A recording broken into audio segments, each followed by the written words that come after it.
आज की इस वीडियो में दोस्तों मैं आपको आईपीओ में अप्लाई करने का पूरा कंप्लीट प्रोसेस बताने वाला हूं। सो अगर आप भी आईपीओ में अप्लाई करके लिस्टिंग गेन के साथ एक अच्छा प्रॉफिट बनाना चाहते हो और आपको इसके बारे में कुछ भी नहीं पता है तो इस वीडियो को पूरा ध्यान से एंड तक देख लीजिए, क्योंकि इसमें मैं आपको सबसे पहले ये बताऊंगा कि आईपीओ होता क्या है, उसके बाद आप एक अच्छा आईपीओ कैसे चूज करेंगे, देन उसके बाद आप उसमें अप्लाई कैसे करेंगे। मैं ये सभी चीजें आज आपको इसी वीडियो के अंदर बता दूंगा, जिसके बाद आपके मन में आईपीओ से रिलेटेड कोई भी कंफ्यूजन नहीं रहेगा। हालांकि दोस्तों मैं आपको बता दूं कि मैं आईपीओ में अप्लाई करने के लिए एंजल वन ऐप का यूज करने वाला हूं, लेकिन अगर आप किसी दूसरे भी ऐप से आईपीओ में अप्लाई करना चाहेंगे तो आप कर पाएंगे, क्योंकि इसका प्रोसेस लगभग सेम ही होता है, बस थोड़ा इंटरफेस चेंज हो जाता है, बाकी सभी चीजें बिल्कुल सेम होती हैं। लेकिन उसके पहले दोस्तों, अगर आप एंजल वन से आईपीओ में अप्लाई करना चाहते हैं और आपने अभी तक अपना डीमैट अकाउंट नहीं ओपन कराया है तो आपको उसके लिए पहले अपना डीमैट अकाउंट ओपन करना होगा, और उस पर मैंने ऑलरेडी एक वीडियो बना रखी है जिसकी लिंक आपको डिस्क्रिप्शन में देखने को मिल जाएगी, जिसे देखकर आप बहुत ही आसान तरीके से एंजल वन के अंदर अपना डीमैट अकाउंट ओपन कर सकते हो। तो चलिए शुरू करते हैं।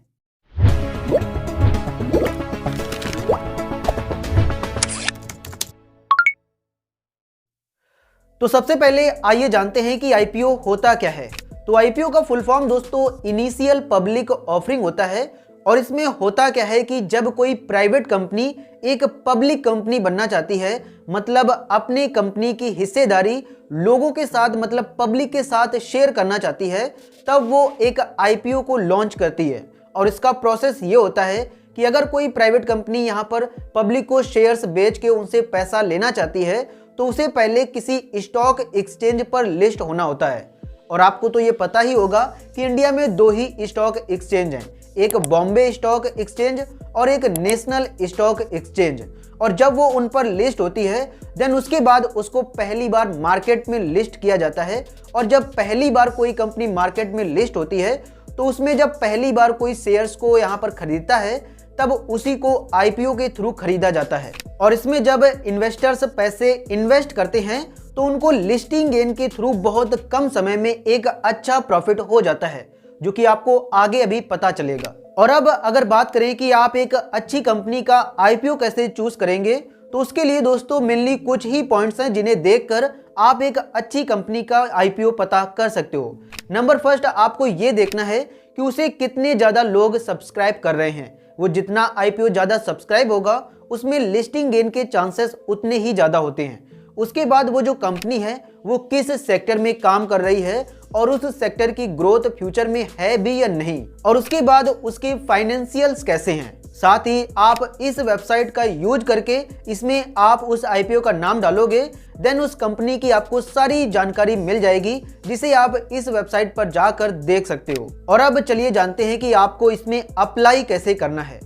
तो एंजल वन से किसी भी आईपीओ में अप्लाई करने के लिए दोस्तों सिंपली आप अपने मोबाइल फोन में एंजल वन एप्लीकेशन को ओपन कर लोगे। जैसे ही आप इसे ओपन करोगे देन आपके सामने ये कुछ इस प्रकार से आ जाएगा, और यहाँ पर आपको एक आईपीओ का ऑप्शन देखने को मिल जाएगा, जिसके ऊपर आपको जितने भी नंबर्स दिखाई देंगे उतने ही आईपीओ अभी यहाँ मार्केट में चालू हैं, मतलब उतने आईपीओ में आप अभी अप्लाई कर सकते हैं। तो जैसे ही आप इस पर क्लिक करोगे देन आपके सामने यहाँ पर सभी ओपन आईपीओस आ जाएंगे, और उसके बाद आपको नीचे अपकमिंग आईपीओस देखने को मिलेंगे, मतलब वो आईपीओ जो अभी आने वाले हैं। जैसा कि आप इसमें देख सकते हैं कि ये 14 दिसंबर को आने वाला है आईपीओ, लेकिन जो ओपन आईपीओ होंगे वो आपको यहीं पर देखने को मिल जाएंगे, और उसमें आपको ये भी पता चल जाएगा कि कब ये आईपीओ क्लोज हो जाएगा। जैसा कि आप इसमें देख सकते हैं कि ये आईपीओ 13 दिसंबर को क्लोज हो जाएगा। लेकिन दोस्तों यहाँ पर मैं आपको बता दूं कि अगर आप किसी दूसरे ब्रोकिंग ऐप से आईपीओ में अप्लाई करना चाहोगे तो उसमें सिर्फ आपको मेन बोर्ड वाले आईपीओ दिखाई देंगे, लेकिन ये एंजल वन ऐप है और इसमें आपको यहाँ पर SME आईपीओ भी देखने को मिल जाते हैं, मतलब वो आईपीओ जिनका इश्यू साइज छोटा होता है। तो जी हाँ दोस्तों, एंजल वन में आईपीओ अप्लाई करने का एक आपको और एक्स्ट्रा ऑप्शन मिल जाता है, जिससे आप छोटे आईपीओस में भी अप्लाई कर सकते हो और एक अच्छा लिस्टिंग गेन के साथ प्रॉफिट कमा सकते हो। जैसे फॉर एग्जांपल के लिए अगर आप ग्रो ऐप से आईपीओ में अप्लाई करना चाहोगे तो उसमें आपको SME आईपीओ नहीं दिखाए जाते हैं, उसमें सिर्फ आपको मेन बोर्ड आईपीओ दिखाए जाते हैं जिनमें आप बहुत ही कम अमाउंट इन्वेस्ट कर सकते हो। लेकिन जो SME आईपीओ होते हैं उनका इश्यू साइज कम होता है, लेकिन उसमें आप बहुत ज़्यादा अमाउंट लगा के लिस्टिंग प्रॉफिट कमा सकते हो। तो अब मान लो कि आप इस मेन बोर्ड वाले आईपीओ में अप्लाई करना चाहते हो जो कि है डोम्स इंडस्ट्रीज। तो इसके बारे में सबसे पहले आपको कुछ नॉलेज लेनी होगी, मतलब आप एक अच्छा आईपीओ देख लेंगे कि एक अच्छा आईपीओ है भी या नहीं। तो पहले आप उस पर क्लिक करोगे, जैसे ही आप उस पर क्लिक करोगे तो यहाँ पर आपको उस आईपीओ की सारी जानकारी देखने को मिल जाएगी। जैसे ये कंपनी काम क्या करती है, तो ये प्रिंटिंग एंड स्टेशनरी का काम करती है, जो कि आपको तो पता ही होगा कि ये पेंसिल, इरेजर और कॉपीज वगैरह बनाती है, मतलब स्टेशनरी और प्रिंटिंग का काम करती है। उसके अलावा यहाँ पर आपको उसका मार्केट कैप देखने को मिल जाएगा। यहाँ पर आपको मिनिमम इन्वेस्टमेंट अमाउंट देखने को मिल जाएगा, मतलब आप कितना इसमें मिनिमम इन्वेस्ट कर सकते हैं। उसके अलावा आपको इस प्राइस के रेंज में इसके शेयर्स अलॉट किए जाएंगे, मतलब अगर आपको इसमें अलॉटमेंट मिलता है तो आपको इस रेंज में अलॉटमेंट मिलेगा। लेकिन जब ये कंपनी स्टॉक मार्केट में लिस्ट होगी तो उसमें उसका प्राइस कुछ भी हो सकता है, मतलब इससे ज़्यादा भी जाएगा, तो उसमें आपको लिस्टिंग गेन मिल जाएगा। जैसे मान लो कि आपको इसमें 790 रुपए में शेयर्स इसके अलॉट हुए, लेकिन हो सकता है कि इसका जो शेयर प्राइस है वो 900 रुपए में लिस्ट हो जाए। तो वही आपको दोस्तों आईपीओ में अप्लाई करने का लिस्टिंग गेन मिलता है, जिसमें बहुत कम समय में आपको एक अच्छा प्रॉफिट मिल जाता है। उसके अलावा आपको यहाँ पर मैक्सिमम क्वांटिटी देखने को मिल जाती हैं, मतलब आप इतनी मैक्सिमम क्वांटिटी के लिए अप्लाई कर सकते हो। यहाँ पर आपको मैक्सिमम इन्वेस्टमेंट अमाउंट देखने को मिल जाएगा कि आप ज़्यादा से ज़्यादा इतना इन्वेस्ट कर सकते हो इस आईपीओ में। उसके अलावा आपको यहाँ पर रिटेल डिस्काउंट देखने को मिल जाएगा, मतलब अगर आप रिटेल हैं और आप इसमें अप्लाई करेंगे तो आपको कितना डिस्काउंट मिलेगा, तो इसमें अभी कोई भी डिस्काउंट नहीं है। उसके अलावा आपको यहाँ पर इस कंपनी का इश्यू साइज देखने को मिल जाता है, मतलब ये कितने करोड़ रुपए मार्केट से लेना चाहती है, मतलब कितने करोड़ का ये आईपीओ आया हुआ है। उसके अलावा कितने कैटेगरी के लोग इसमें अप्लाई कर सकते हैं, तो आप इसमें देख सकते हैं कि इंडिविजुअल में हाई नेटवर्थ इंडिविजुअल और रिटेल लोग अप्लाई कर सकते हैं। उसके अलावा एम्प्लॉय भी अप्लाई कर सकते हैं। उसके अलावा दोस्तों यहाँ पर आपको सब्सक्रिप्शन स्टेटस देखने को मिल जाता है कि अभी कितने लोगों ने इसे सब्सक्राइब किया है, और अभी आप देख सकते हो कि आज इसका फर्स्ट डे है, लेकिन जब ये एंड होगा तो यहाँ पर आपको कई गुना यहाँ पर सब्सक्रिप्शन देखने को मिल सकता है। उसके अलावा यहाँ पर आपको कंपनी के बारे में बताया जाता है, जैसा कि आप यहाँ पर देख सकते हैं कि इसकी सारी जानकारी यहाँ पर आपको दी गई है। इस कंपनी का अबाउट क्या है, इसका ऑब्जेक्टिव क्या है, और साथ ही आप यहाँ शेयर होल्डिंग पैटर्न भी देख सकते हो। प्री इशू में आपको वो पैटर्न दिखाया जाता है जो आईपीओ आने के पहले है, लेकिन जब आईपीओ लिस्ट होगा, मतलब ये कंपनी लिस्ट होगी, तब इसमें प्रमोटर होल्डिंग इतनी बचेगी, प्रमोटर ग्रुप होल्डिंग कितनी बचेगी, वो सभी चीजें आपको यहाँ पर दिख जाएंगी, और पब्लिक को ये कितना होल्डिंग दे रही है वो भी आपको यहाँ पर दिख जाएगा।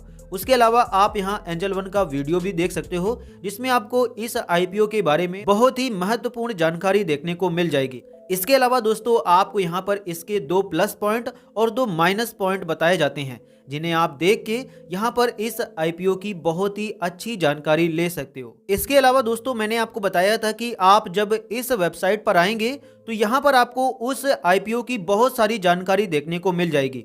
तो यह दोस्तों एक शेयर मार्केट की एक बहुत ही अच्छी वेबसाइट है, जिसमें आपको आईपीओ, ब्रोकर कंपैरिजन और बहुत ही स्टॉक के बारे में भी बहुत सारी चीज़ें पता चल जाती हैं, जैसा कि आप यहाँ पर देख सकते हैं। यहाँ पर आपको मेन बोर्ड आईपीओस की लिस्ट देखने को मिल जाती है जो अभी आने वाले हैं या आए हैं, और यहाँ पर आपको SME आईपीओ की लिस्ट देखने को मिल जाती है, जिससे आप जिस भी आईपीओ के बारे में जानना चाहते हैं उसमें आप क्लिक कर सकते हैं। जैसे मैं अभी डोम्स के बारे में जानना चाहता हूं तो सिंपली इस पर क्लिक करूंगा, देन उसके बाद मुझे इस कंपनी की सारी जानकारी देखने को मिल जाएगी, जैसे इसकी आईपीओ डिटेल्स, यहाँ पर आपको face value, price band, lot size, सारी चीजें यहाँ पर आपको देखने को मिल जाएंगी। साथ ही आपको यहाँ पर उसका P ratio, market cap, ROE और ROCE, ये सारी चीजें पता चल जाएंगी, जो कि आपको एक अच्छा आईपीओ चुनने में बहुत ही मदद करेंगी। साथ ही आपको यहाँ पर इसकी वोटिंग भी देखने को मिल जाएगी। इसके अलावा यहाँ पर आपको ब्रोकर्स और मेंबर्स के रिव्यूज भी देखने को मिल जाएंगे, मतलब कितने ब्रोकर्स ने इसे सब्सक्राइब करने की रिकमेंडेशन दी है, मतलब सलाह दी है। साथ ही आपको मेंबर्स की भी देखने को मिल जाएगी। तो आप यहाँ पर देख सकते हो कि ब्रोकर्स में 3 लोगों ने इसे सब्सक्राइब करने की रिकमेंडेशन दी है, जबकि इसे न्यूट्रल और अवॉइड करने को किसी ने भी नहीं कहा है। मतलब ब्रोकर्स ने कहा है कि आप इसका आईपीओ सब्सक्राइब करें। साथ ही आप यहाँ मेंबर्स को भी देख सकते हैं। इसके अलावा जब आप यहाँ पर नीचे आओगे तो यहाँ पर आपको और भी जानकारी देखने को मिल जाएगी। मतलब जब आप इस वेबसाइट पर आओगे तो यहाँ पर आपको आईपीओ के बारे में बहुत ही अच्छी चीजें सीखने को मिल जाएंगी। तो अब मान लो दोस्तों कि आप इस आईपीओ में अप्लाई करना चाहते हो, तो सिंपली इसके लिए आप अप्लाई नाउ पर क्लिक करोगे। जैसे ही आप अप्लाई नाउ पर क्लिक करोगे तो यहाँ पर आपको ये सेलेक्ट करना है कि आप कितने लॉट के लिए अप्लाई करना चाहते हैं। तो मैं दोस्तों आपको यहाँ पर सजेस्ट करूँगा कि आप एक ही लॉट के लिए अप्लाई करें, क्योंकि अगर आप 2-4 लॉट और भी लेना चाहोगे तो उसमें आपको उसके मिलने के चांसेस बहुत ही कम होते हैं। आपको सिर्फ एक ही लॉट अलॉट किया जाता है। तो जैसे मैं दोस्तों यहाँ पर एक लॉट लेना चाहता हूँ, उसके बाद यहाँ पर आपको प्राइस सिलेक्ट करना होता है। मतलब आप इस रेंज में किस प्राइस पर इसके शेयर्स लेना चाहते हैं। तो यहाँ पर भी मैं आपको सजेस्ट करूँगा कि आप यहाँ पर लास्ट प्राइस ही रखें। मतलब जो आपको कट ऑफ प्राइस होता है उसी को यहाँ पर रखें। तो 790 है तो यहाँ पर आपको वही रखना है। उसके अलावा आपको यहाँ पर इन्वेस्टर टाइप चूज करना है। मतलब आप एम्प्लॉय हैं या इंडिविजुअल, तो यहाँ से आप उसे चूज कर लेंगे। उसके बाद यहाँ पर आपको अपने बैंक की यूपीआई आईडी डालनी होती है, जिसके थ्रू आप इसकी पेमेंट को ब्लॉक करोगे। मतलब जितने के लिए आपने अप्लाई किया होगा उतना अमाउंट आपकी बैंक में ब्लॉक कर दिया जाएगा। तो यहाँ पर आप अपना यूपीआई आईडी डालेंगे और उसके बाद सिंपली आप अप्लाई फॉर आईपीओ पर क्लिक कर देंगे। इसके अलावा यहाँ पर आपको उसका टोटल अमाउंट भी देखने को मिल जाएगा। तो जैसे ही यहाँ पर दोस्तों आप अपनी यूपीआई आईडी डालने के बाद अप्लाई फॉर आईपीओ पर क्लिक करोगे, देन यहाँ पर आपको एक बार कंफर्म योर बिड पर प्रोसीड में क्लिक करना होगा और उसके बाद आपका ऑर्डर प्लेस हो जाएगा। और अगर यहाँ पर अभी मार्केट ओपन होगी तो अभी आपके इस यूपीआई ऐप में, मतलब जो आपने यूपीआई आईडी डाली होगी उस यूपीआई ऐप में एक नोटिफिकेशन जाएगा, जहां से आपको इतने अपने अमाउंट को ब्लॉक करना होगा। तो जैसा कि दोस्तों अभी आप यहां पर देख सकते हो कि मेरे यूपीआई ऐप में इतना अमाउंट ब्लॉक करने की रिक्वेस्ट आ गई है। और जैसे ही मैं यहां कंफर्म टू ब्लॉक पर क्लिक करने के बाद यहां पर अपना यूपीआई पिन एंटर करने के बाद इतने अमाउंट को ब्लॉक कर दूंगा। देन यहां पर मैं इस आईपीओ में सक्सेसफुली अप्लाई कर दूंगा। तो यहां पर आप देख सकते हो कि मैंने अपने यूपीआई ऐप में इतने अमाउंट को ब्लॉक कर दिया है। तो अभी आप यहां पर देख सकते हो कि मैं जैसे ही आईपीओ के सेक्शन में आईपीओ ऑर्डर्स में जाता हूं तो यहां पर अभी आप देख सकते हो कि ये मेरा आईपीओ ऑर्डर्स में ये आईपीओ लग चुका है, जिसमें मैंने एक लॉट के लिए अप्लाई किया है। बिड प्राइस मेरा इतना है और ये जो आईपीओ है ये इस डेट को लिस्ट होगा मार्केट में।